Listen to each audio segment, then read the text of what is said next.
Termina in parità il confronto tra Procalcio, Tor Sapienza e Certosa, un gol per parte per le due formazioni arrivati entrambi nel secondo tempo. Il primo a cercare di rendersi pericoloso è Staffa, che va a colpire di testa su questo calcio di punizione di Veronica, che cerca di mettersi in proprio poco più tardi, cercando lo spazio per il tiro e calciando centralmente tra le braccia di Storti. Al primo vero affondo del Certosa però arriva questo fallo su Morgante. Fischia quindi calcio di rigore, l'arbitro si presenta dagli 11 metri Proietti Cecchi, che però sbaglia clamorosamente la conclusione, allarga troppo il destro mettendo sul fondo, quindi cerca di rifarsi il numero 7, poco dopo vince 1 contro 1, mette in mezzo questo pallone con il mancino, riesce però a liberare la difesa giallo-verde.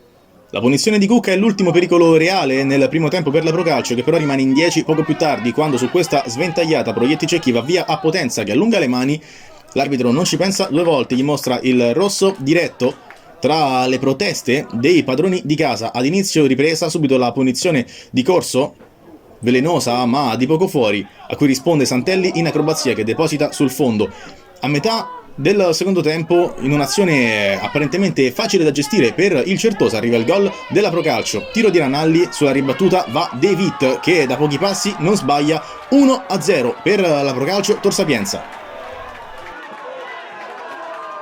Il vantaggio però ha vita corta, perché dopo soli 4 minuti Porro si inventa questo calcio di punizione perfetto sotto al 7, non può nulla il portiere avversario, esulta insieme ai suoi. Il numero 15 che riporta in campo l'equilibrio, sfiora anche la rimonta il Certosa, ma su Morgante c'è un vero e proprio miracolo di Soave, che allunga il piede per mettere in calcio d'angolo. Quindi poco più tardi arrivano i 3 fischi da parte dell'arbitro. Termina 1-1 il confronto tra Procalcio Tor Sapienza e Certosa.